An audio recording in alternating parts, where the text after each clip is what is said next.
Hey, Ronin here. Happy wife, happy life. Okay, this is a motto that a lot of guys live by. In fact, I would say probably most men in the Western world live by the concept of happy wife, happy life. And I don't want to be over serious in this one, although this goes very deep and can be extremely serious in many cases. But at the same time, anybody who utters the words, it doesn't have the same meaning, right? It's one of these terms that can be used in a joke, and it also can mean, somebody whose absolute life is kind of, it's like he never reaches any level of happiness. Like he's got this cloud over him. So happy wife, happy life. The most serious is the guy's he's a total robot, really, and absolutely under the control of another person. And I want to say first that the concept of making someone happy and you being happy it can be, okay, I'll take it to the extreme. It means codependency, where you have an external locus of control. So you do not look for your own happiness. You don't even know essentially who you are at the most extreme level. And this is what a lot of guys are in this position, actually, is that when you take the concept of your happiness out of your own hands, you stop to look inside yourself for what makes you happy. And that is essentially what separates you from other people. Everybody has different things. They have different likes and dislikes. Those small, simple things lead to very different lives. They lead to somebody going out to the battlefield and being, either, adorned with medals or killed, or somebody else starting a company. The things that you like, want, need, the things that are unique to you, and combined with your unique skills, which you have to find, you have to discover, you have to not just discover, but you actually have to discover the will for, propensity to, and then to, what do you call it? I can't think of the word right now, but it's basically to make them stronger, to build them, right? You might have a propensity to something, but you really have to put in years of discipline to really, be able to capitalize on that. So it's not just about discovering. So much of self-help and so much of modern memes in life, and especially the modern feminist agenda, is kind of like find yourself.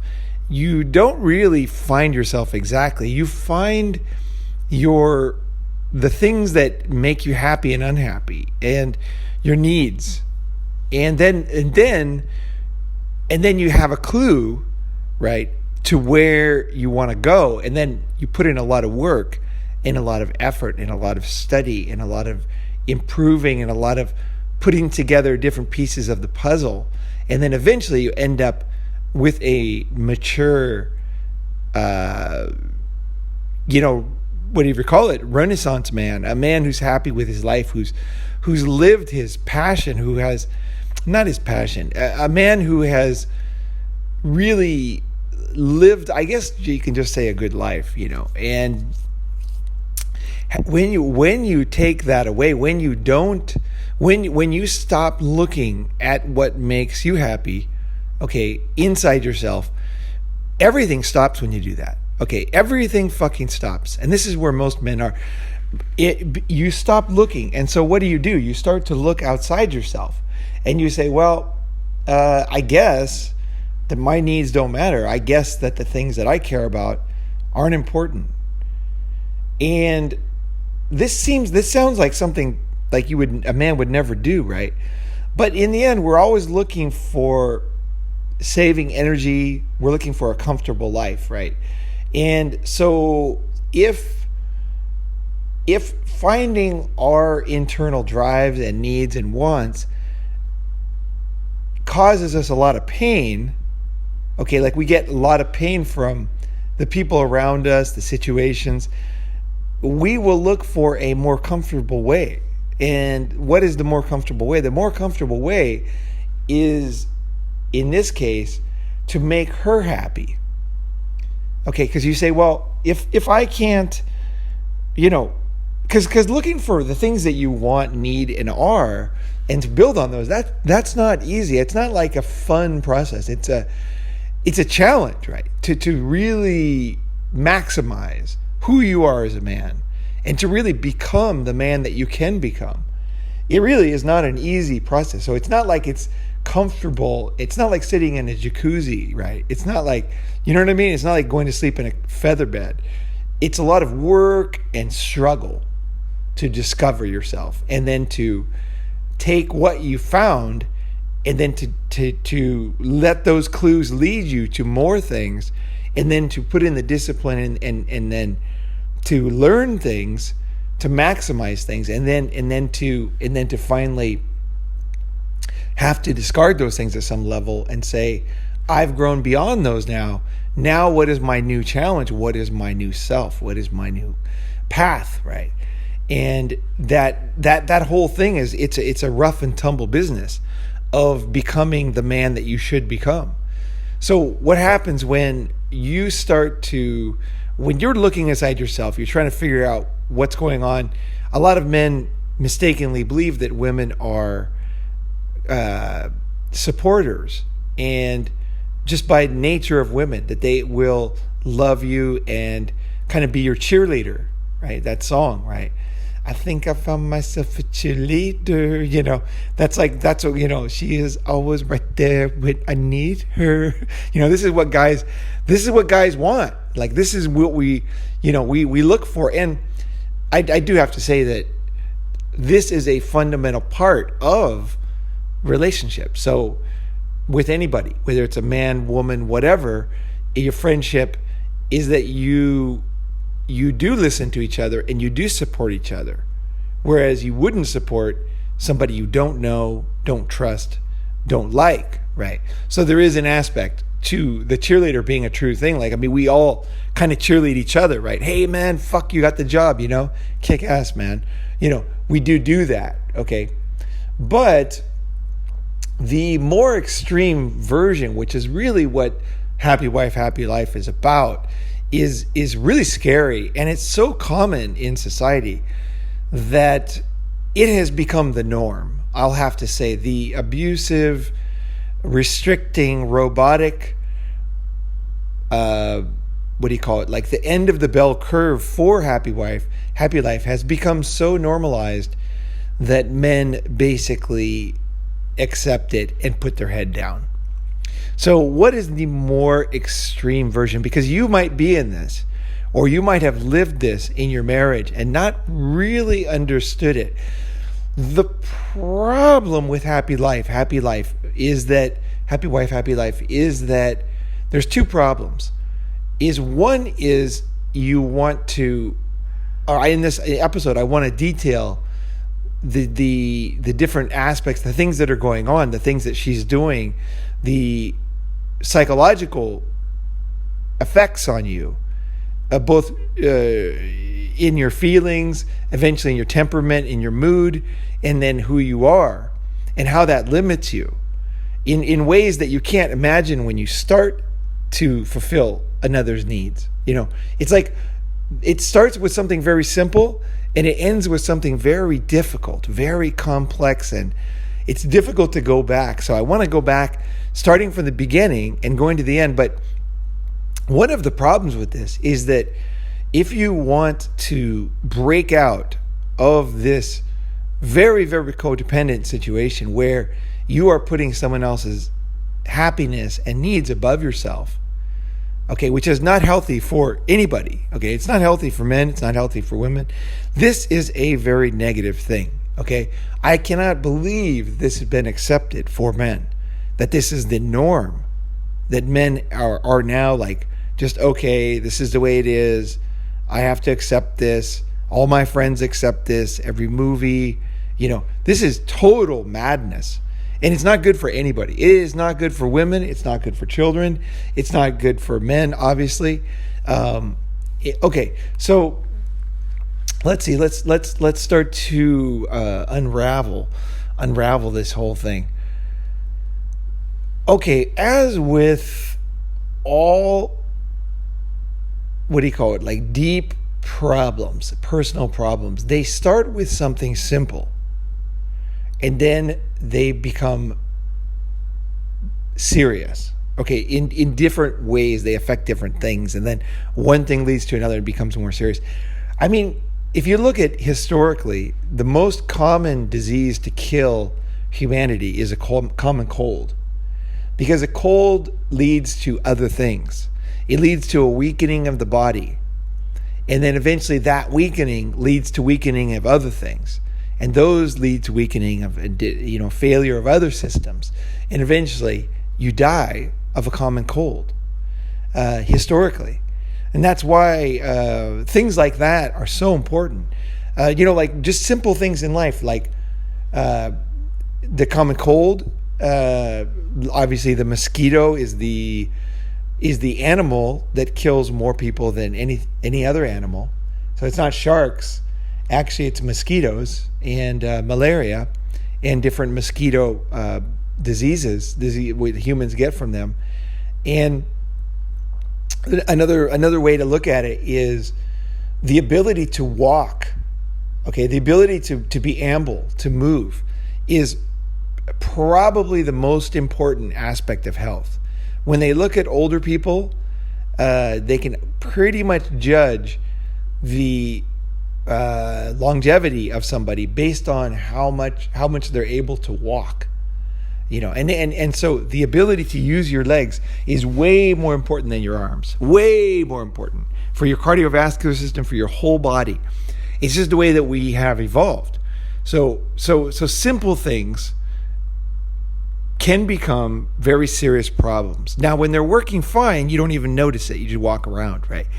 But I would just say, if you haven't thought about these kind of things, definitely the things you can do just about walking in colds is just myself. I realized at some level I used to get colds and they would last a long time, and I was getting colds a lot. And I didn't understand it. I thought that was normal. I was very healthy, right? I mean, on the outside, I was very, very in great shape and everything. But I was not resting enough. And when I lived in Tokyo, I was always running around. I was staying up late. I was waking up early. And at some point, I don't remember what age it was, but I was probably 40 or something. I'm a slow learner on this kind of stuff. I just didn't figure it out. I realized that whenever I'm tired, so especially when I work out that day, or if I have a cold, if I have just anything, I just feel tired for no reason, I go to sleep early. And whenever I do have a cold, people used to say you need a lot of rest. I didn't understand what the fuck that meant. What does that mean, a lot of rest? Like, I would sleep one night and then I would be like, okay, I got a lot of rest. Well, how much is a lot of rest? What does that mean? Like, no one ever explains these things. I'll give you a rule. Here's the rule. You start feeling a cold come on, and if you start feeling tired, go to sleep lay down at bed at 8 o'clock. At 8 o'clock. Turn off the lights, lay down in bed at 8 o'clock. And not just one night. Try to do it until you feel better. Shoot for 8 o'clock. The first night, you definitely want to go to sleep at 8 o'clock. You want to lay down, close your eyes, and just get comfortable and put on, like I put on Google Chrome ad block, and I put on a YouTube audiobook, and I'll just listen. I'll just sit there and listen. I'll just quietly have it very quiet, close my eyes. I don't feel like I'm ready to sleep. I'll start to listen. Next thing I know, I'm asleep. Right? And then that is what rest is. Rest is going to sleep early. And 8 o'clock is the best marker for me. The further you go past 8 o'clock, it becomes where it's 9 o'clock. Oh, it's 9:15, it's 9:30. Next thing you know, you're just feeling that tiredness, and you don't get that rest that you need. So that's it. And as far as legs and walking, the most important thing is that you are able to walk. It is the number one thing. It is the number one thing. So never forget that. So whenever you hear somebody talking about using steroids, getting all pumped up, when you hear about somebody who is telling you that you need to do, what do you call it? Like something, like health is simple, man. It's just fucking simple. You have to be able to walk and you have to be able to move, and make sure you understand these things. You want to be able to walk when you are 90 years old. And if you can do that, you will last a fucking long time. It will give you the best opportunity to have a nice long life. So when you gain a lot of weight, guess what happens? You start to have knee problems, you start to have foot problems, you start to ankle, but you start to have breaking legs, ankles, falling down, hips breaking. All these things happen because you're doing things that will stop you from being able to walk. So focus on that. Now, with Happy Wife, Happy Life, you want to, I'll give you the solution. Is, as a man, your needs are just ignored by society. And you can spend a lot of time thinking about that, being angry about that, but in the end, it's all basically a waste of time. What you want to do is quietly, in the privacy of this video, you want to start to think about the things that you care about and the things that you like to do, and start to notice those things and the things that you don't like to do. So it's a very simple thing to do, but it's something that only you can do. And when you start to write these things down, when you start to think about these things, you will, by nature, start to see that there's many things that you don't like and you don't want to do.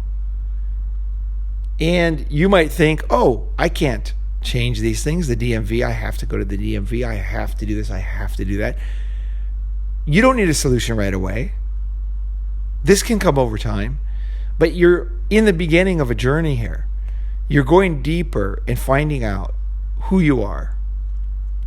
And this sounds very simple.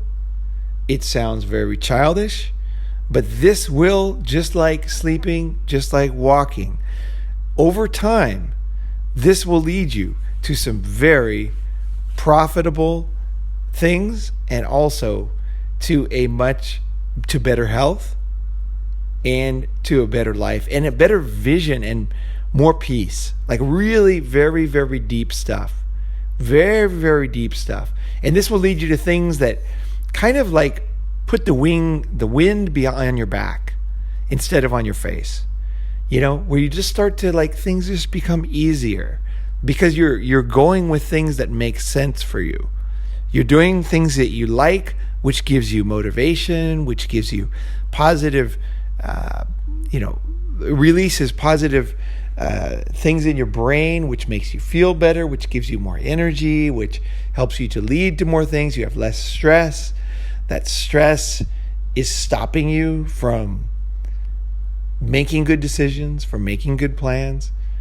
So the solution is actually quite simple, but the problem, if you look at most men, and this is when you walk around today, when you look at your brother, when you look at your neighbor, when you look at your dad, when you look at people in the world, you will see something else. Okay? You will see the kind of the personification of happy wife, happy life. Happy wife, happy life. Okay. So it starts out, and I'm talking about the negative aspect. Again, I'm not talking about joking around. Obviously, if she wants, if a woman wants some kind of like dinner, and you guys never eat out, and then she's a happy wife, I feel like she's joking, and you joke, happy husband, it's all good, okay? Please do not misconstrue this. I'm talking about serious things here. Yeah, to really separate these things, you need to look inside yourself. You need to start being honest about what's going on. If you're not living the life you want to live, something's wrong.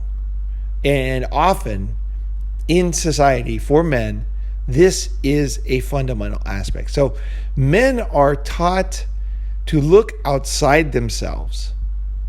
Okay, so it's not about, And I think also, and here's where the complication comes in, I think that men do get some satisfaction from making other people happy. And I don't mean that in a negative sense. I think that men have an innate desire to take care of people. And I think it probably evolved, it probably came from the survival of our families and of our genes.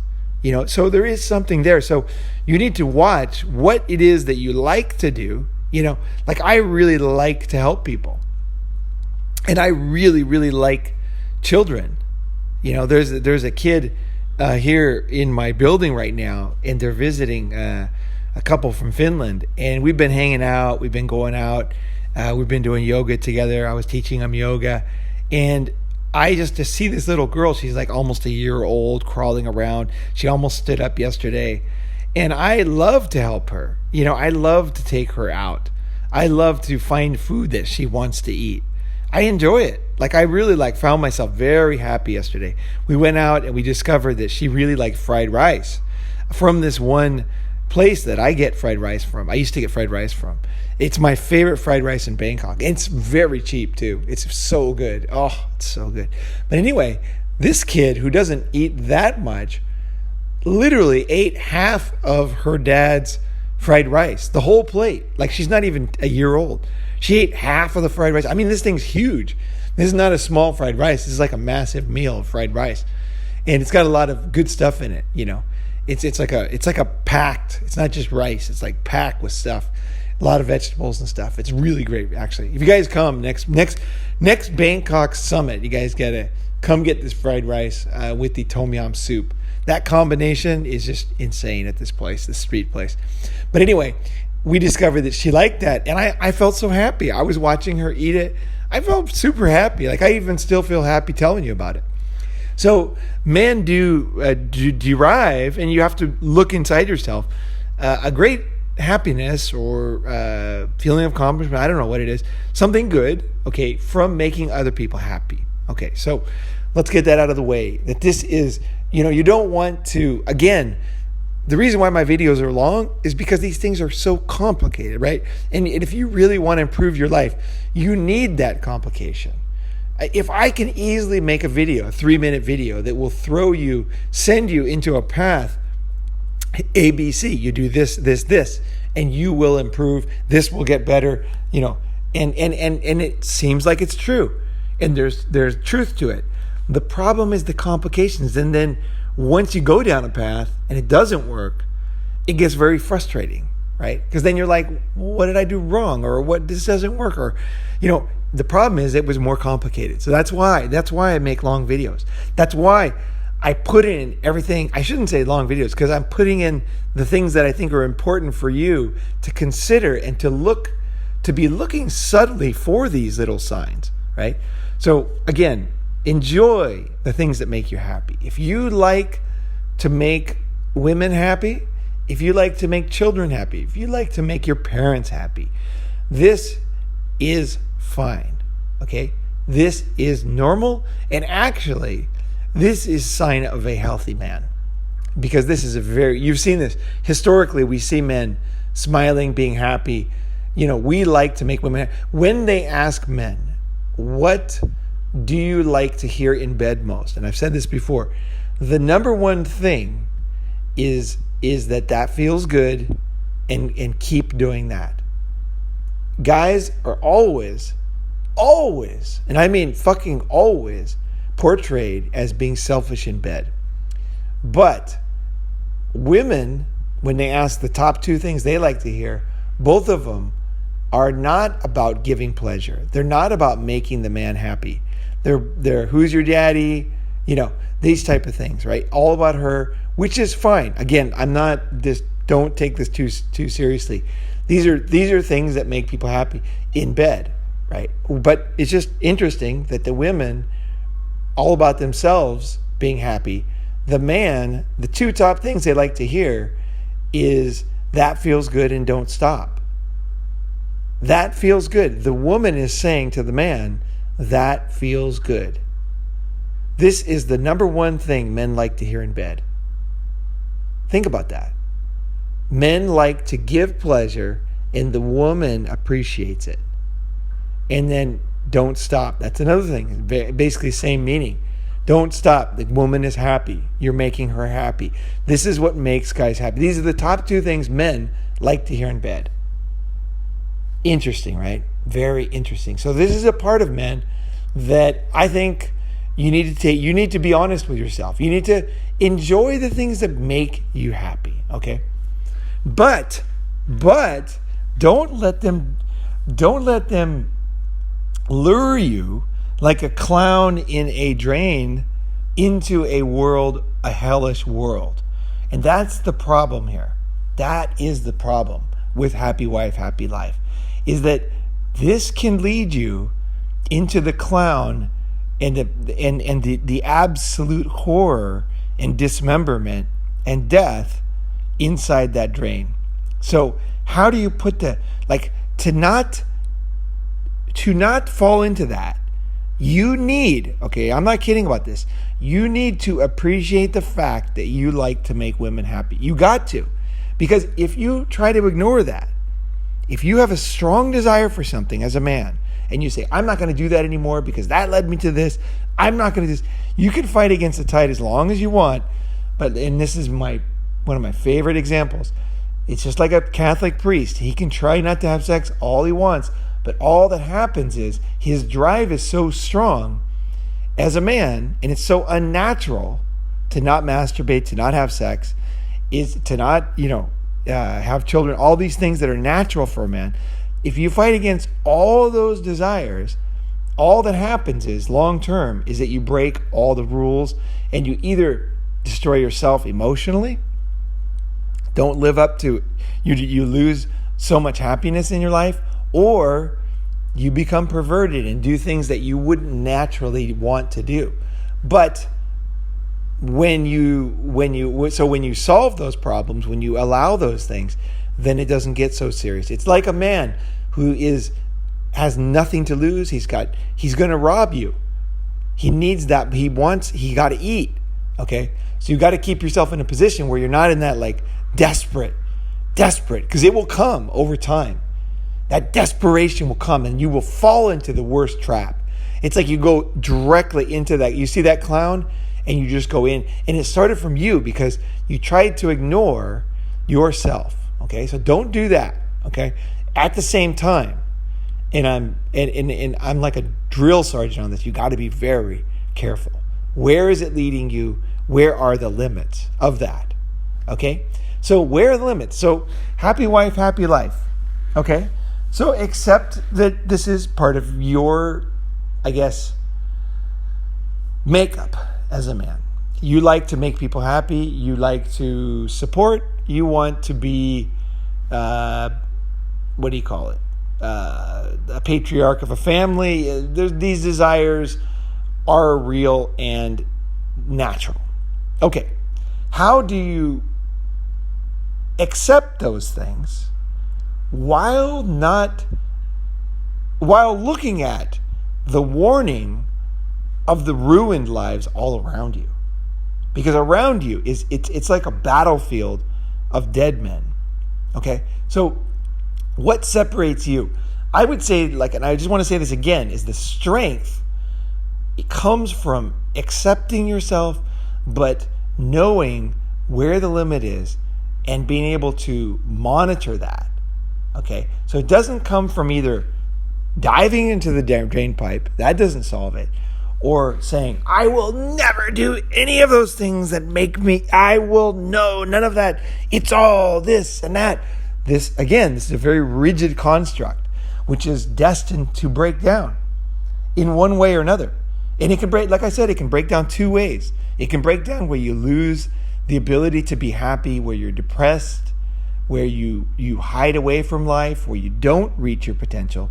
Or, obviously, it can fucking lead to the average fucking married guy who's just an absolute slave robot.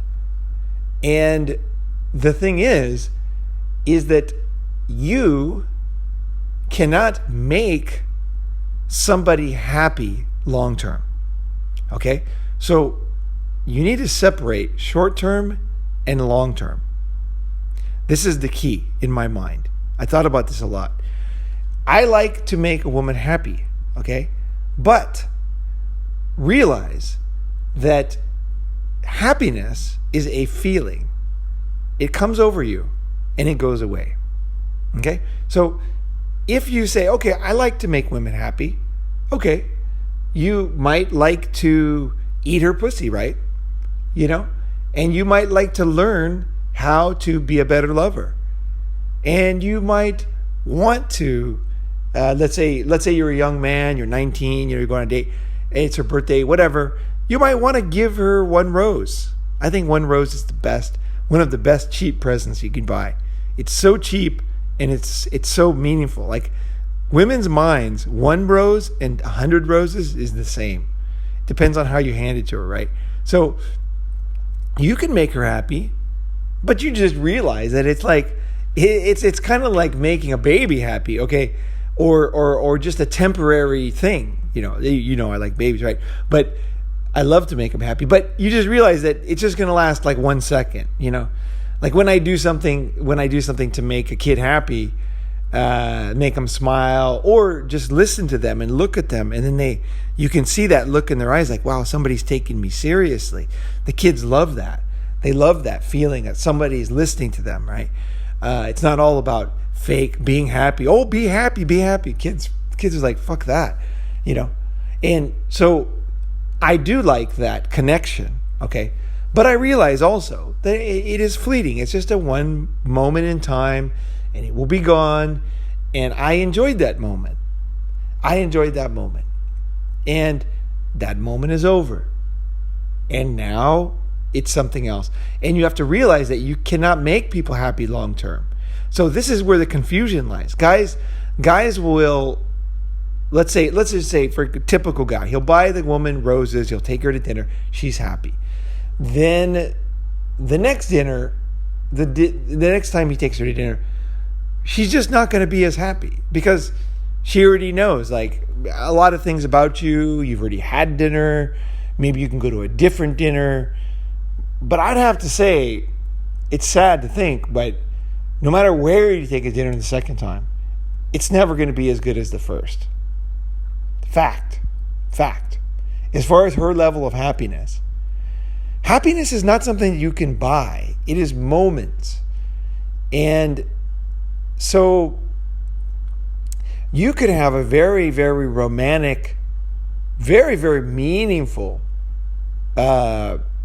sexual escapade in a dirty toilet that is absolutely like mind-boggling experience. But that doesn't mean that a dirty toilet is an optimal place to do that, or that it will ever be that way again. It's moments. It's all about moments. And if the moment is right, and this is what separates a man who knows who a lover is, that he notices those moments and he goes in without fear, right? And that's actually what women love.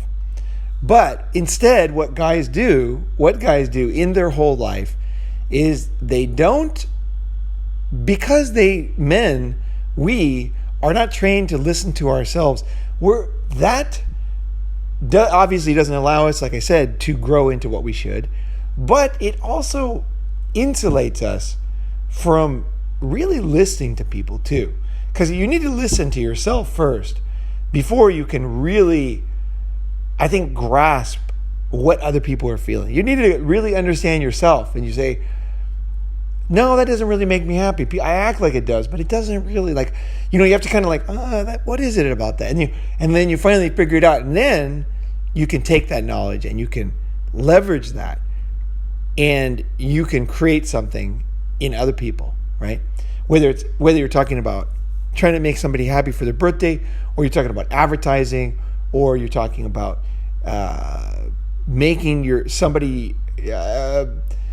giving somebody a meaningful experience of death when they're dying, this is very good stuff, right? Someone's passing out of this life, your parent, an older friend of yours, and you can have the ability, by being sensitive to these moments and understanding yourself, to be able to be there for people when they really need it, and to not be a fake person and living a fake shitty life. which most guys live.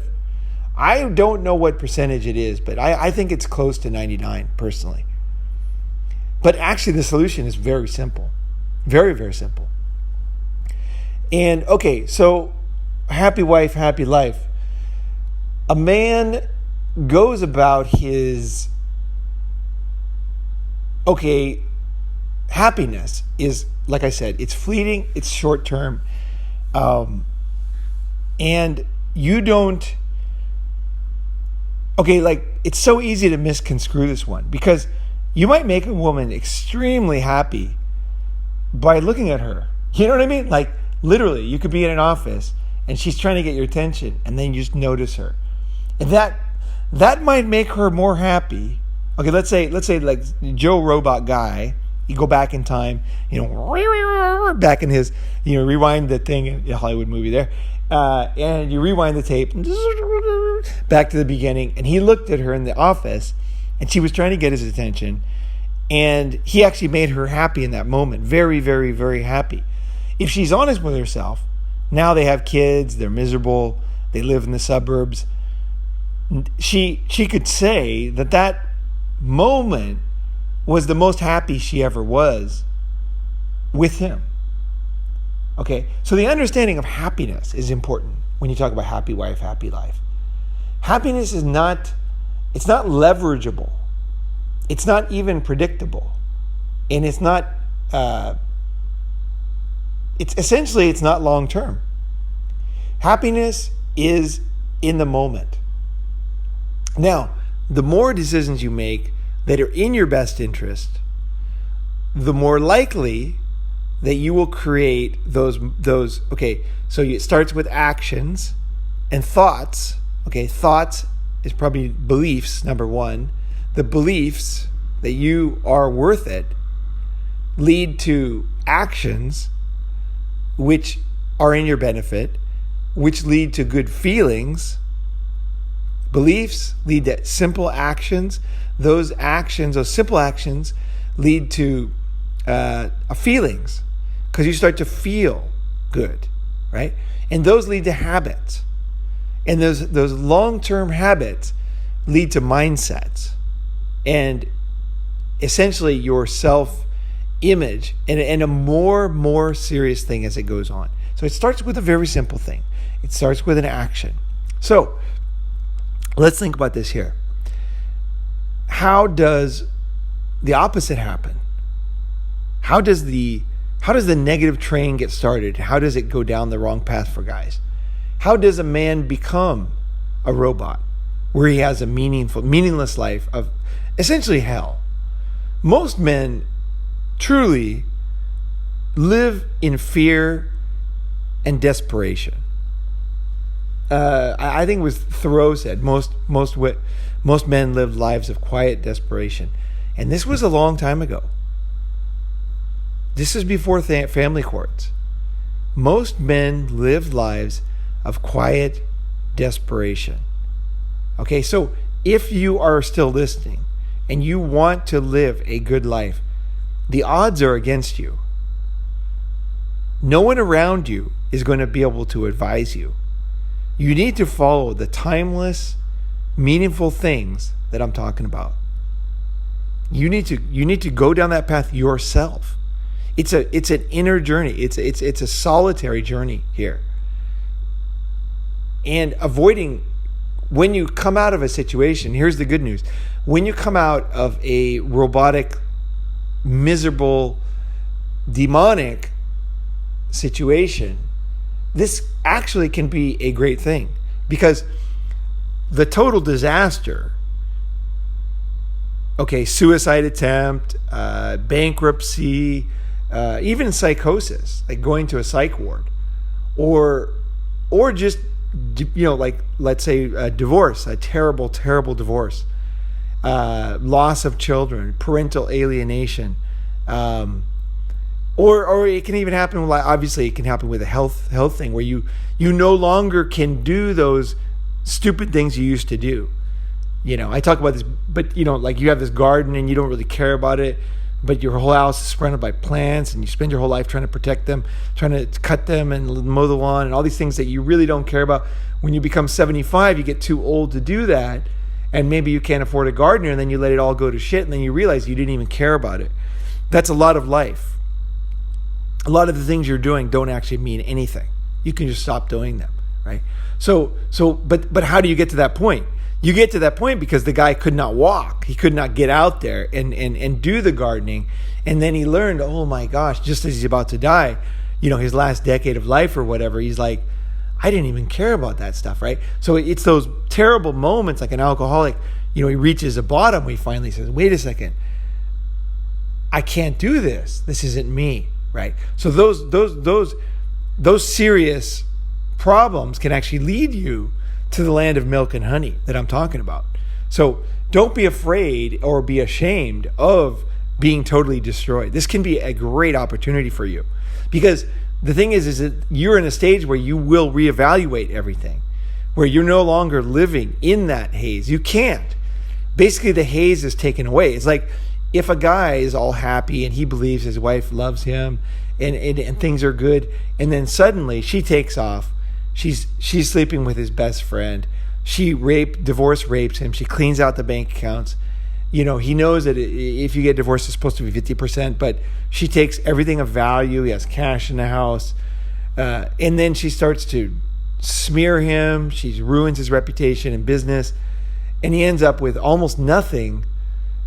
He can't. That man cannot go back.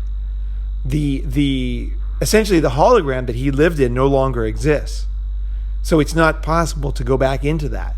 So that is when the hologram disappears, you're standing there naked in a sewer. You've followed the clown and you're in the sewer, and maybe you're chained up, or maybe the chains have been released and you're under there with the alligators going, wait a second, I need to change some things.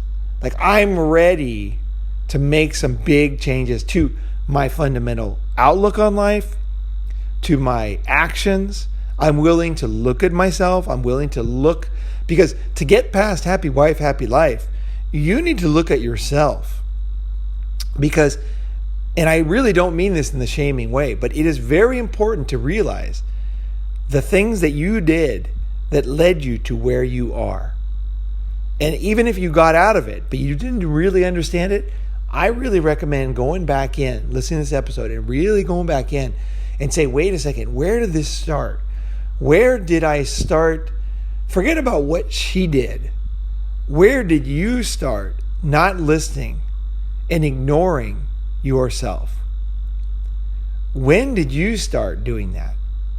Where you're climbing into the sewer. No one's forcing you. You're going into the sewer. What did you ignore? What signs did you ignore as you went into the sewer? Maybe the first thing is it gets dark in there and you're not in the sunlight anymore. But then you get used to that.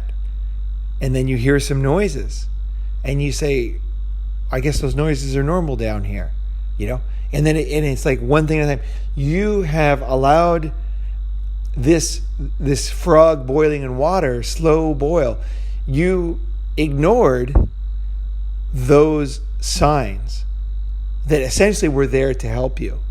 So you need to look at that, okay, and just say, like, what did I ignore? Like, what aspects did I write off, not take seriously?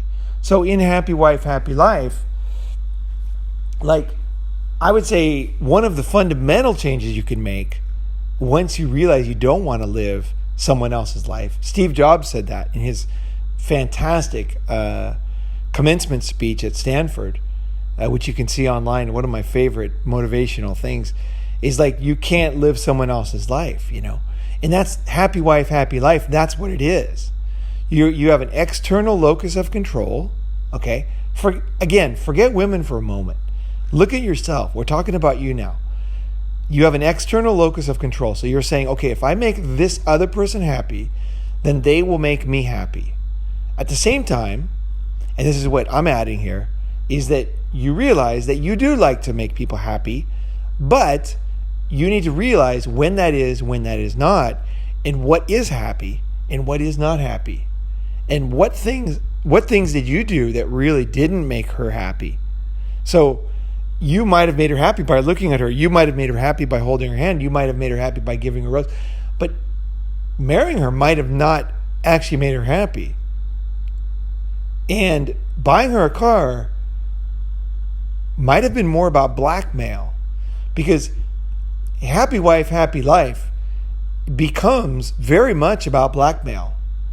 Because if you don't do what I want, I'm going to make your life hell. Okay? Emotionally. So if you don't, it starts out with a very kind, simple thing. You're in the sun again. You're out in the sun. You're in the park. Dogs running around. Kids running around. Sun shining. Beautiful weather. Sun on your face. And then it started to change. It started to change. And that external, that and also you're looking at the signs that it was getting worse didn't happen. Because she was happy with the one thing, but then you realize, wait a second, even though it was a bigger thing, it actually didn't make her happy, right? It didn't work. So happy wife, that didn't even make her happy. I remember when I was, how old was I? I was 22, and I met this Swedish girl at a nude beach in Greece. I'd saved my money. That's a great story in itself, that trip. I should talk about that sometime. But anyway, just break it short here. I was on the beach. I met a beautiful Swedish girl, and what I thought was beautiful at the time. In the end, I thought she was very ugly, but at the time, I was very enamored with Swedish girls, and so I found her, and then I fucked her and everything, and then she came to visit me in California. And I don't know, she kind of, like, my parents are from, Finnish, right? Finnish background. So she's Swedish, and she was kind of accepted more than, I think she was accepted more than most girls were in my family. They're kind of like, Swedish, okay.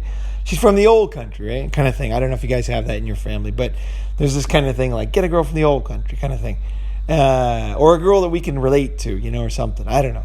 Families like that. And anyway, I felt that she was pretty accepted, and I ignored a lot of things that she did on that trip that were really unacceptable. And also, I started to see her, some real flaws in her at the time.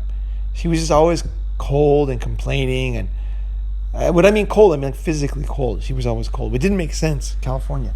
But she's from Sweden, right? Anyway, I eventually, I was 22. I fell into this trap, even though I had plenty of girls way hotter than her. I mean, like, way, way hotter. And I thought it was my duty, because I had done these other things, and I ignored all the signs that she was not who I thought she was, this girl. Really, she wasn't. I was living in a dream with this girl. Big time. This girl was not at all what I thought. This girl was actually very, very cold, very abusive, not funny. She was not sexy. And I mean, like, I really mean that. She was not erotic at all. She was cold as ice. She was really pretty. Actually, she ended up being a pretty not nice person. And I say that at the same time, as you guys know, is I do love women. I do love people. And I love to find somebody who is a good person. But part of the way you find somebody that's a good person is by accepting the fact that not everybody is, right? This idea that everybody's the same and equal, it's not true. The way you find a good person is by realizing not everybody is. You have to accept that. Not everybody's a gold medal athlete. Not every woman is caring. Not every woman is nice. They really aren't. They have to. The way you find a good one is by realizing, or the way that not even find it, you're not even looking for one. The way that you see life accurately is by realizing that, and separate people, and you're able to attenuate your decisions about who to work with, what company, who to live with, what kind of roommate you want, what kind of, what do you want, who do you want to spend vacation. You have to understand that some people don't have what you want. And you have to be able to say, just to man up and say, hey, to most women, a lot of women are not nurturing and they are not caring. And in fact, they are abusive and cold. Okay? A lot of women are abusive and cold. And when you know that and you can accept that, you can start to say, okay, I'm going to look realistically at people. And the reason is, it's not to be realistic. Actually, the reason is so that you can find the good things in life. You need to see things for what they are. You need to accept darkness in people. You need to accept human nature in order to find better people. Now, you can still make mistakes with friends, with business partners, with girls. You'll make mistakes. Okay, don't get me wrong. I'm not saying that you become perfect, but I am saying that that they're just like athletes. Okay, just remember athletes. Okay, there's a big difference between somebody who can run, a 40 meter like really fast in the NFL and somebody who is very, very slow. Right?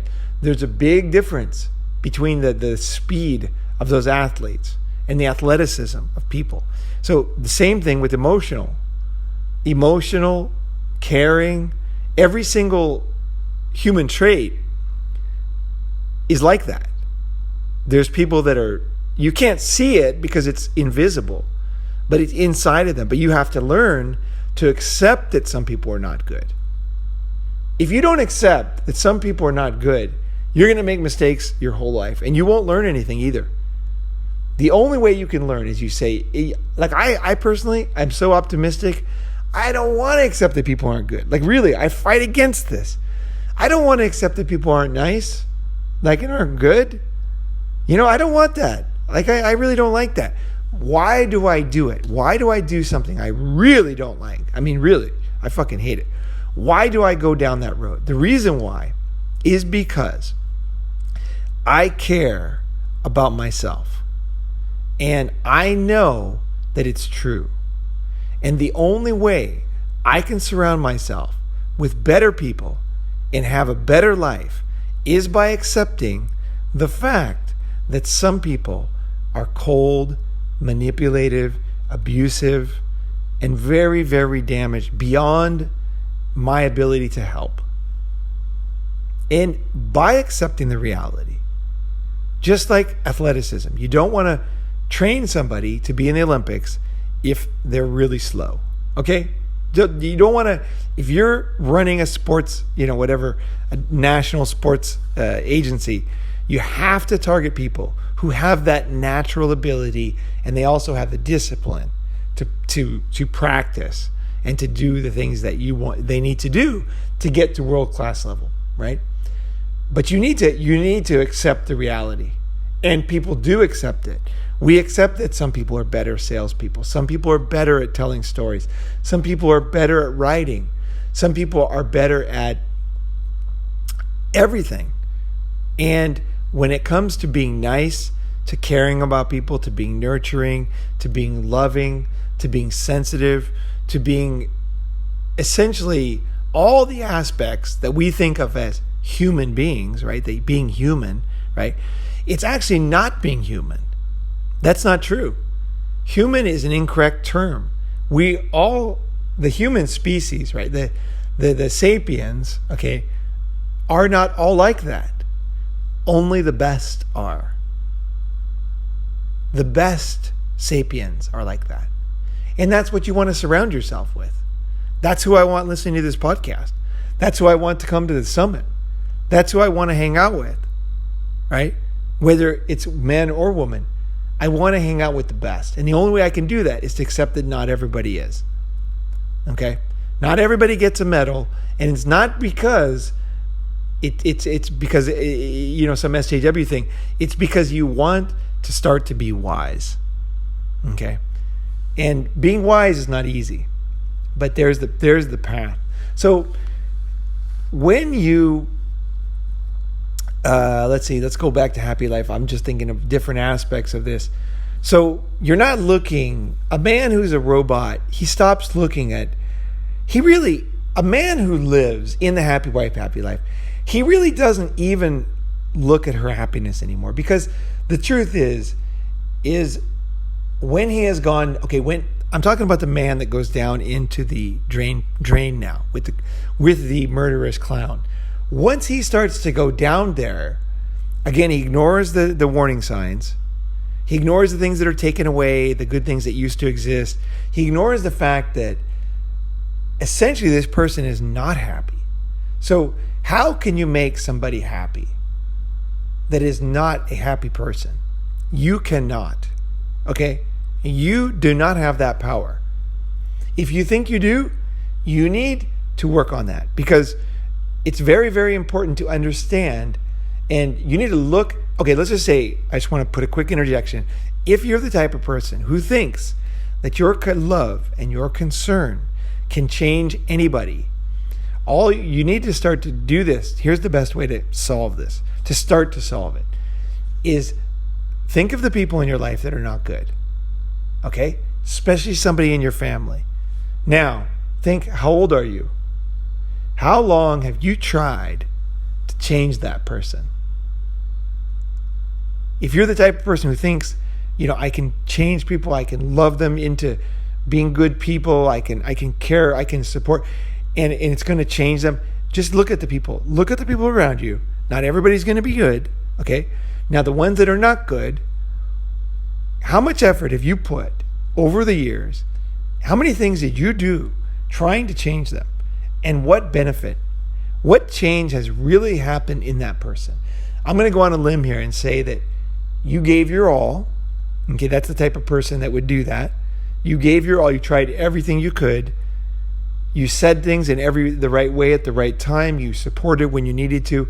You bit your tongue when you had to. You did everything.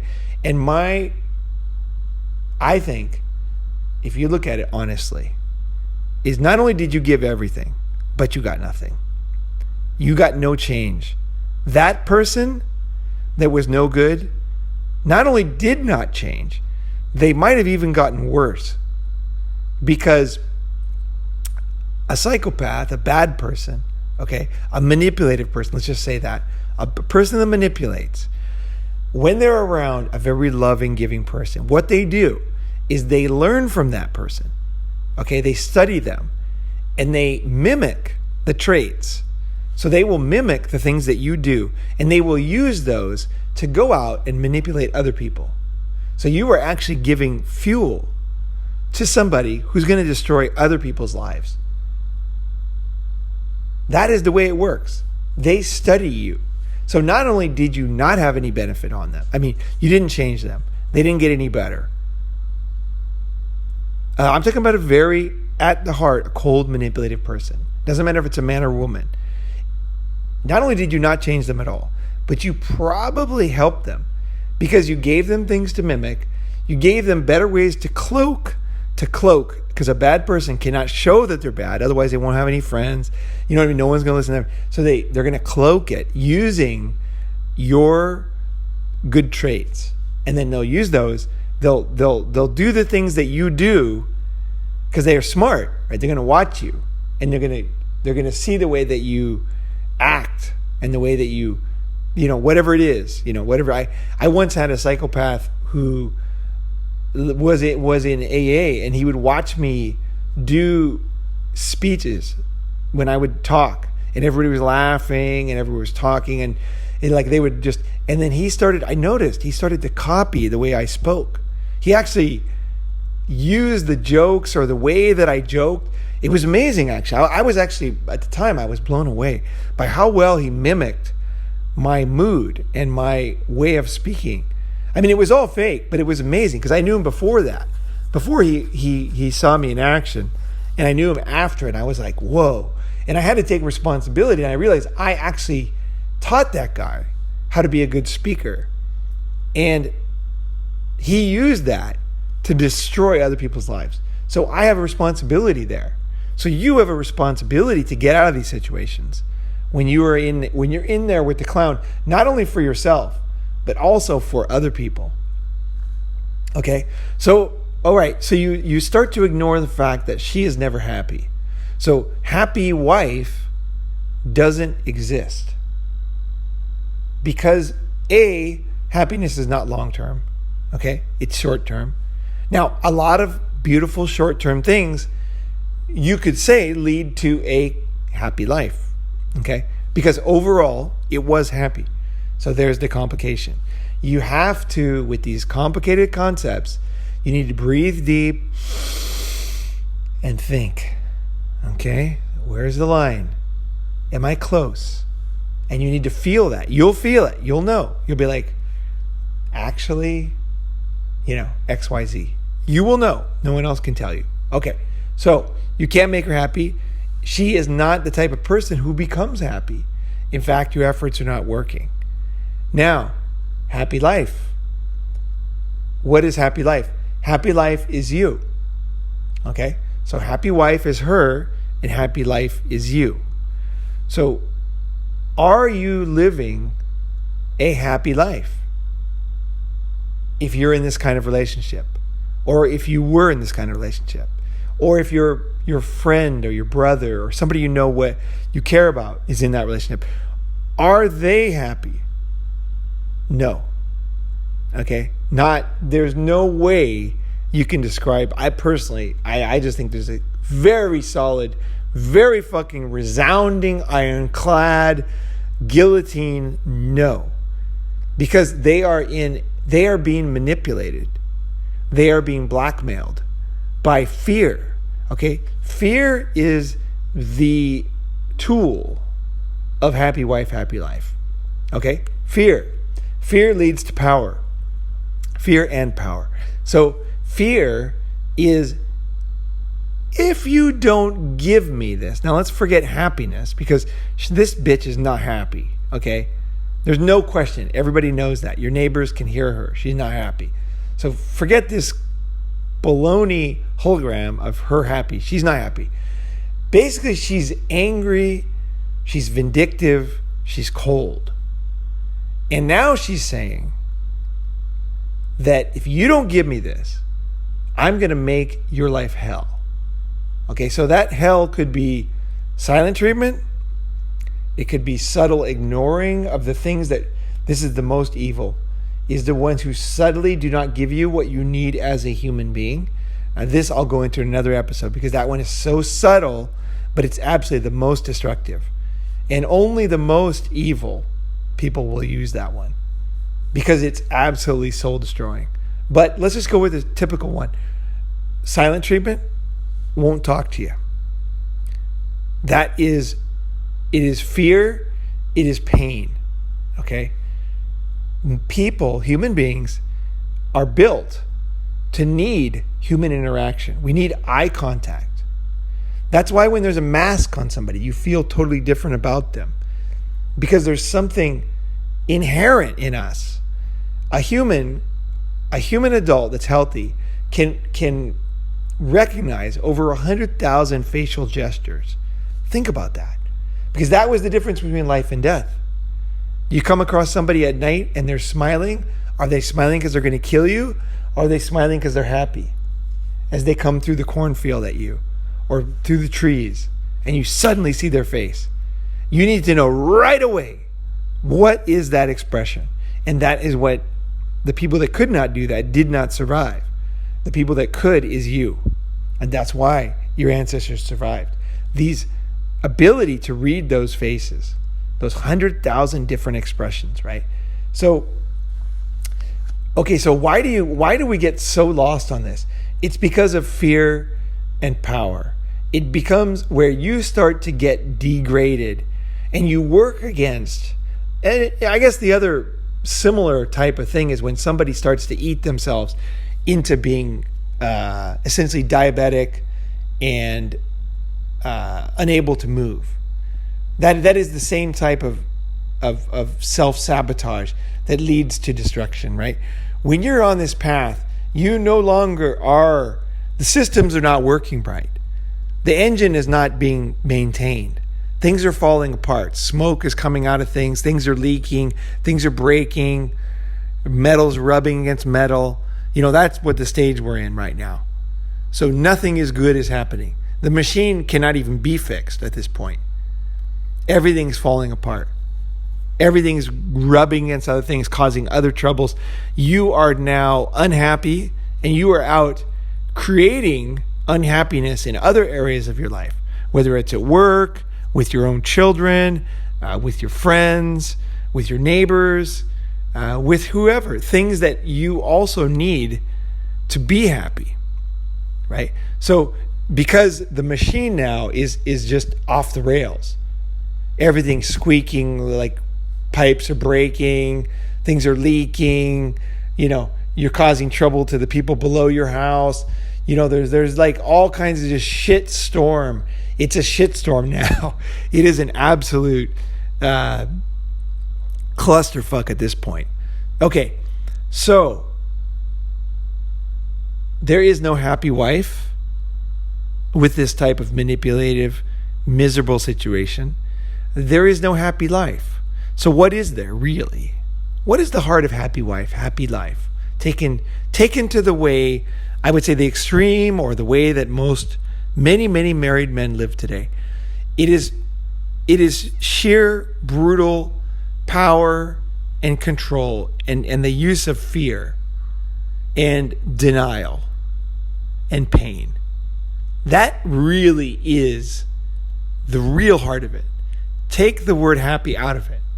There is nothing happy about the final stage. And again, nobody's happy. If you look at married couples that are in this, the guys in this position, the woman is not happy. Okay?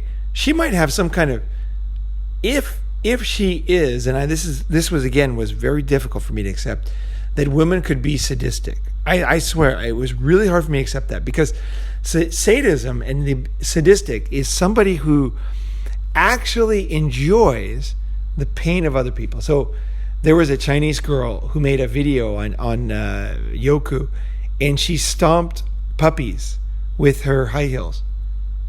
She would kill them with her high heels. And they took it down because it went totally viral. And I think it was the Chinese. I think it was before we saw these in Western, in YouTube. But anyway, I remember it happening very early in the internet. And I was like, I couldn't understand it, because it was a woman and she looked nice. But she was like, and she would pet the animals. She was like super nice to the animals.